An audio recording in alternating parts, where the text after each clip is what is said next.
नागर विमानन मंत्रालय ने बोइंग 737 विमानों के परिचालन पर लगाई रोक। अदिस अबाबा में हुई विमान दुर्घटना को देखते हुए उठाया कदम।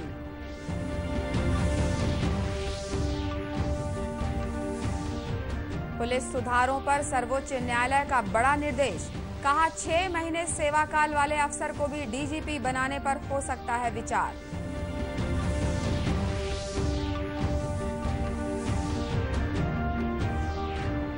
राजनांदगांव पुलिस ने बरामद किया माओवादियों का हथियार भंडार। जमीन में दबाकर रखे गए थे हथियार।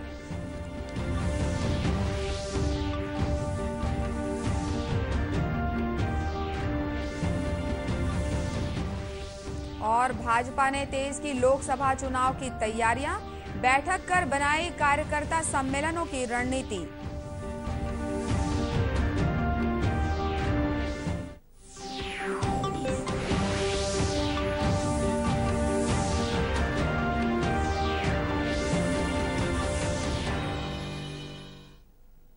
नमस्कार, आप देख रहे हैं दूरदर्शन समाचार। मैं हूं अनुराधा दुबे। अब समाचार विस्तार से। भारत ने बोइंग 737 मैक्स 8 विमानों की उड़ान पर रोक लगा दिया है। ये फैसला अदिस अबाबा में इथियोपियाई एयरलाइंस के बोइंग 737 विमान की दुर्घटना को देखते हुए लिया गया है। इस दुर्घटना में 4 भारतीयों सहित 157 लोग मारे गए थे। नागर विमानन मंत्रालय ने ट्वीट के जरिए इस फैसले की सूचना दी। मंत्रालय की ओर से कहा गया है कि इन विमानों का परिचालन समुचित सुधारों और सुरक्षा उपाय करके सुरक्षित संचालन सुनिश्चित होने तक रोका जाएगा। भारत की निजी विमानन कंपनियों स्पाइस जेट के बेड़े में 12 बोइंग 737 मैक्स 8 विमान हैं, जबकि जेट एयरवेज के पास 5 विमान हैं। मंत्रालय ने कहा है कि यात्रियों की सुरक्षा सर्वोच्च प्राथमिकता है। भारत यात्री सुरक्षा सुनिश्चित करने के लिए दुनिया भर में नियामकों, एयरलाइंस और विमान निर्माताओं के साथ निकट परामर्श करता रहता है। सर्वोच्च न्यायालय ने पुलिस सुधारों पर अपने पिछले वर्ष के आदेश को और स्पष्ट किया है। शीर्ष न्यायालय ने कहा है कि जिन अधिकारियों का सेवा काल कम से कम 6 महीने बचा हो, उन्हें भी पुलिस महानिदेशक के पद पर नियुक्त करने के बारे में विचार किया जा सकता है। मुख्य न्यायाधीश रंजन गोगोई की अध्यक्षता वाली पीठ ने कहा कि संघ लोक सेवा आयोग द्वारा डीजीपी पद के लिए पैनल बनाया जाना पूरी तरह योग्यता पर आधारित होना चाहिए। उत्तर प्रदेश के पूर्व पुलिस महानिदेशक प्रकाश सिंह ने एक संशोधन याचिका दायर कर आरोप लगाया था कि राज्य सरकारें 3 जुलाई 2018 को सर्वोच्च न्यायालय की ओर से जारी निर्देशों का दुरुपयोग कर रही है। प्रकाश सिंह की याचिका में आरोप लगाया गया था कि डीजीपी के पद पर नियुक्ति के लिए योग्य वरिष्ठ अधिकारियों की उपेक्षा हो रही है। सर्वोच्च न्यायालय ने पिछले वर्ष पुलिस सुधारों के बारे में कई निर्देश जारी किए थे। न्यायालय ने सभी राज्यों तथा केंद्र शासित प्रदेशों द्वारा किसी पुलिस अधिकारी को कार्यवाहक पुलिस महानिदेशक नियुक्त करने पर रोक लगा दी थी। दुर्ग कलेक्टर अंकित आनंद ने जिले के मतदाताओं से लोकसभा चुनाव में मतदान की अपील की है। कलेक्टर ने अपने संदेश में कहा है कि निर्वाचन आयोग ने लोकसभा चुनाव की तिथि तय कर दी है। दुर्ग लोकसभा क्षेत्र के लिए 23 अप्रैल को मतदान होगा। उन्होंने कहा है कि निष्पक्ष, पारदर्शी और शांतिपूर्ण निर्वाचन के लिए जिला प्रशासन प्रतिबद्ध है। इसके लिए समुचित व्यवस्था की जा रही है।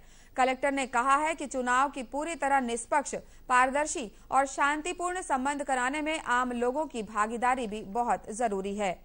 उन्होंने कहा कि एक नागरिक के रूप में आचार संहिता उल्लंघन की सूचना आयोग को दे सकते हैं। इस संबंध में किसी भी प्रकार की शिकायत 1950 और 23307443 में की जा सकती है। निर्वाचन आयोग के सी विजिल ऐप के जरिए भी शिकायत भेज सकते हैं। शिकायत के 100 मिनट के भीतर इसके लिए बनी टीम आपकी शिकायत का निराकरण करेगी। कलेक्टर ने मतदाताओं से अपने मताधिकार का प्रयोग करने को कहा है। उन्होंने कहा कि लोकतंत्र को मजबूत बनाने की दिशा में मतदान सबसे महत्वपूर्ण कार्य है। कलेक्टर अंकित आनंद ने कहा है कि लोगों की भागीदारी से ही लोकतंत्र मजबूत होगा। राजनांदगांव पुलिस ने गातापार क्षेत्र के कोटमी और नकटी घाटी के जंगलों से जमीन में छिपाकर रखे माओवादियों के हथियार और दैनिक उपयोग की सामग्री बरामद की है। बरामद किए गए सामानों में 14 डेटोनेटर, एक पाइप बम, जूते मोजे और रेडियो भी शामिल हैं। इन सामानों को स्टील के ड्रम में रखकर जमीन में दबा दिया गया था। एडिशनल एसपी गोरखनाथ बघेल ने बताया कि राजनांदगांव के जिला पुलिस बल, आईटीबीपी और डीआरजी की संयुक्त टीम ने गश्त के दौरान इस भंडार को बरामद किया है। माना जा रहा है कि ये सामान किसी बड़ी घटना को अंजाम देने के लिए छिपाया गया था। कटेमा और नकटी घाटी के बीच जंगल में माओवादियों द्वारा भारी मात्रा में सामान छुपाए जाने की खबर पर आईटीबीपी, जिला बल और डीआरजी की टीम भेजा गया था, जिनको 2 डंप बरामद हुआ है, जिसमें पाइप बम जो जिंदा है चालू हालत में है, डिटोनेटर, वर्दी, जूते, पटाखे, साहित्य और दैनिक उपयोग के सामान उस डंप में बरामद हुआ है। बताया जा रहा है कि राजनांदगांव जिले की उत्तर पश्चिम सीमा क्षेत्र को सुरक्षित समझकर माओवादी अपने हथियार और साजो सामान अलग अलग जगहों पर जमीन के नीचे छिपा रहे हैं। राजनांदगांव पुलिस ने पिछले 1 महीने में ऐसे 10 भंडार बरामद किए हैं। औद्योगिक प्रतिष्ठानों की सुरक्षा में गैर वर्दीधारी अधिकारियों, कर्मचारियों और श्रमिकों की भागीदारी बढ़ाने के लिए सीआईएसएफ ने मिशन संपर्क शुरू किया है। भिलाई इस्पात संयंत्र के मुख्य कार्यपालन अधिकारी अरुण रथ ने दीप प्रज्वलित कर इस कार्यक्रम का शुभारंभ किया। कार्यक्रम की अध्यक्षता कर रहे सीआईएसएफ के उप महानिरीक्षक उत्तम कुमार सरकार ने बताया कि ये पूरा कार्यक्रम बीएसपी की सुरक्षा को ध्यान में रखकर बनाया गया है। एक ही प्लेटफॉर्म पे मैनेजमेंट, एम्प्लॉइज और सीआईएसएफ के बल सदस्य आए, जिससे कि एक अच्छी सुदृढ़ सुरक्षा हम लोग भिलाई स्टील प्लांट, जो कि फ्लैगशिप प्लांट है सेल का, उसको प्रोवाइड कर सकें। और जैसा आपको पता है कि अभी जो सिक्योरिटी सिनेरियो हमारे देश में चल रहा है, इसमें सभी को सतर्क रहने की ज़रूरत है। और जो सुरक्षा है वो सभी का कंसर्न है, केवल सुरक्षा जो प्रोवाइड करते हैं उन्हीं का नहीं। अगर देश की सुरक्षा या किसी संयंत्र की सुरक्षा या किसी स्थान की सुरक्षा, तो वहाँ के जो लोग हैं उनको भी इसमें शामिल होना पड़ेगा, जिससे भी जो एंटी नेशनल एलिमेंट्स हैं वो कोई भी कदम ऐसा ना उठा सकें जिससे कि नुकसान हो। भिलाई इस्पात संयंत्र देश की महारत्न कंपनियों में शुमार है। ऐसे प्रतिष्ठानों पर सुरक्षा का खतरा बढ़ा हुआ है। केंद्रीय औद्योगिक सुरक्षा बल ऐसे महत्वपूर्ण और संवेदनशील प्रतिष्ठानों की सुरक्षा में तैनात है। अधिकारियों ने बताया कि संपर्क मिशन के जरिए सुरक्षा तैयारी में सभी की भागीदारी बढ़ाई जाएगी। लोकसभा चुनाव में उतरने से पहले भारतीय जनता पार्टी ने जमीनी तैयारियां शुरू कर दी हैं। राजनांदगांव के जिला भाजपा कार्यालय में लोकसभा स्तरीय बैठक हुई। इसमें प्रमुख पदाधिकारियों सहित सांसद अभिषेक सिंह भी शामिल हुए। बैठक के दौरान नेताओं ने संगठन की तैयारियों की समीक्षा की। वहीं आगे के कार्यक्रमों पर भी चर्चा हुई। राजनांदगांव के सांसद अभिषेक सिंह ने बताया कि प्रत्येक विधानसभा क्षेत्र में कार्यकर्ता सम्मेलनों का आयोजन किया जाएगा। देश में लोकसभा की तैयारियों के मद्देनजर राष्ट्रीय संगठन ने हर प्रदेश के लिए और प्रदेश में एक बड़ी बैठक, जिसमें हमारे प्रदेश अध्यक्ष जी आए थे और सभी प्रमुख लोगों की उपस्थिति में ये तय हुआ कि हर लोकसभा में एक बड़ी बैठक कार्यकर्ताओं को बुलाकर करना है और आने वाले समय में हर विधानसभा में विधानसभा स्तरीय कार्यकर्ता सम्मेलन, जिसकी तैयारी आने वाले 25 मार्च तक हमको हर विधानसभा में निपटाना है। तो आज की बैठक उसी के लिहाज से हुई है और आने वाले समय में एक दिन में 2 विधानसभा के सम्मेलनों का तैयारी किया गया है। बैठक में विभिन्न नेताओं को कार्यकर्ता सम्मेलन के आयोजन की जिम्मेदारी सौंपी गई। नेताओं ने बताया कि कार्यक्रमों की रूपरेखा जल्द ही तय कर ली जाएगी। इन सम्मेलनों में प्रदेश पदाधिकारी भी शामिल होंगे। महिला एवं बाल विकास विभाग की सचिव डॉक्टर एम गीता ने पिछले दिनों दुर्ग के नवनिर्मित सखी केंद्र का मुआयना किया। इस दौरान उन्होंने वहां रह रही महिलाओं और युवतियों से बातचीत की। उन्होंने महिलाओं को सरकार की ओर से उनके लिए संचालित योजनाओं की जानकारी भी दी। वहीं जिले के महिला एवं बाल विकास अधिकारियों को आवश्यक निर्देश दिए। प्रदेश भर में सखी केंद्रों की स्थापना शारीरिक मानसिक प्रताड़ना, घरेलू हिंसा, दैहिक शोषण जैसे सामाजिक अन्याय की शिकार महिलाओं को चिकित्सकीय और कानूनी मदद पहुंचाने के लिए की गई है। महिला एवं बाल विकास विभाग की सचिव डॉक्टर एम गीता ने बताया कि प्रदेश भर में ये केंद्र बढ़िया काम कर रहे हैं। छत्तीसगढ़ राज्य में हर जिले में एक वन स्टॉप सेंटर स्थापित हुआ है और संभवतः देश का एकमात्र ऐसा राज्य है जिसमें हर जिले में एक केंद्र स्थापित है। इस केंद्र का उद्देश्य महिलाओं को हर तरह की मदद के लिए कदम उठाने के लिए वहाँ व्यवस्थाएं की गई हैं। विशेष रूप से ऐसी महिलाएं जिनको अपने परिवार से और अपने समाज से अगर किसी कारणवश उनको बाहर किया गया है और उनको आश्रय का कोई सहारा नहीं है, ऐसी महिलाओं के लिए ये एक सहायता केंद्र के रूप में विकसित हुआ है और हर तरह की सहायता केंद्र ये बन चुके हैं। ना वो वायलेंस पर आधारित जो समस्याएं हैं उसके निराकरण के लिए चिकित्सा तो व्यवस्थाएं तो हम लोग करेंगे ही, उसके साथ साथ उनको अन्य तरह की मदद, अगर विधिक सहायता की आवश्यकता है उनको, या फिर आर्थिक रूप से उनको स्वावलंबी होना है, उस तरह की मदद के लिए भी अगर आवश्यकता है तो सखी केंद्र हमेशा उनके कार्य में 24 घंटे ये प्रवर्तित हैं और ये किसी भी वक्त कोई भी महिला बेखौफ इस केंद्र में आकर अपनी बात रख सकते हैं।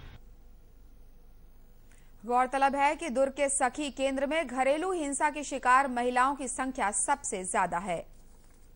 सूरजपुर जिले के भटगांव में एक 8 वर्षीय बच्ची स्वाइन फ्लू से पीड़ित पाई गई। इसकी जानकारी मिलने के बाद जिले का स्वास्थ्य महकमा हरकत में आ गया है। विभाग ने बच्ची और उसके परिवार के 4 सदस्यों को जिला अस्पताल के आईसीयू में भर्ती कराया है। बच्ची है वो ठीक है, कोई भी मतलब गंभीर रूप से पीड़ित नहीं पाया गया है। समय में जो सामान्य लक्षण है वो दिख रहे हैं, तो उनको आइसोलेशन करने के हिसाब से उस घर के 4 सदस्य को यहाँ पे डिस्ट्रिक्ट हॉस्पिटल सूरजपुर में लाया गया है ताकि उनको सामान्य भीड़ भाड़ वाली जगह से उनको आइसोलेट किया जा सके और उनको उपचार दिया जा सके। स्वास्थ्य विभाग के अधिकारियों ने बताया कि बच्ची के परिजनों ने अंबिकापुर मेडिकल कॉलेज में इलाज कराया था। वहां जांच में स्वाइन फ्लू निकलने पर उसे अंबिकापुर जिला अस्पताल में भर्ती कराया गया था। बच्ची की हालत में थोड़ा सुधार होने पर उसके परिजन अस्पताल प्रबंधन को बिना बताए घर लेकर आ गए थे। लोकसभा चुनाव की घोषणा के साथ ही विभिन्न राजनीतिक पार्टियां चुनावी दंगल में सक्रिय हो गई हैं। रिपब्लिकन पार्टी ऑफ इंडिया ने भी प्रदेश की 4 सीटों पर प्रत्याशी उतारने की घोषणा की है। पार्टी के राष्ट्रीय सचिव डॉक्टर गोलू पाल ने राजनांदगांव में संवाददाताओं को बताया कि इस चुनाव में रोजगार, गरीबी और भ्रष्टाचार उनका मुद्दा रहेगा। गोलू पाल ने खुद राजनांदगांव लोकसभा सीट से चुनाव लड़ने की बात कही। गोलू पाल ने दावा किया कि प्रदेश में उनके संगठन में 40,000 से अधिक सक्रिय कार्यकर्ता हैं। भिलाई के पंत स्टेडियम में आज से इंटर स्टील प्लांट वॉलीबॉल स्पर्धा शुरू हो गई। All India steel plant sport board द्वारा आयोजित इस स्पर्धा में देश भर के 12 इस्पात संयंत्रों की टीमें भाग ले रही हैं। प्रतियोगिता का पहला मैच टाटा स्टील और दुर्गापुर के बीच खेला गया। इस मैच में टाटा स्टील ने दुर्गापुर को 15-14, 25-16 से मात दी।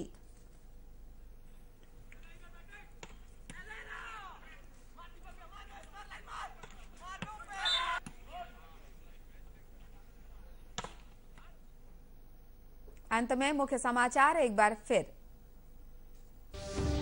नागर विमानन मंत्रालय ने बोइंग 737 विमानों के परिचालन पर लगाई रोक। अदिस अबाबा में हुई विमान दुर्घटना को देखते हुए उठाया कदम।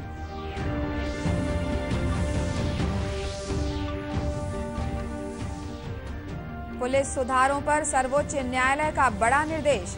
कहा 6 महीने सेवा काल वाले अफसर को भी डीजीपी बनाने पर हो सकता है विचार।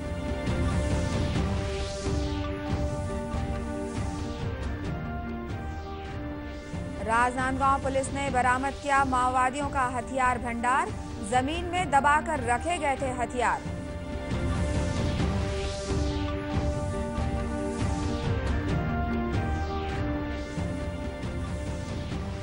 और भाजपा ने तेज की लोकसभा चुनाव की तैयारियां, बैठक कर बनाई कार्यकर्ता सम्मेलनों की रणनीति।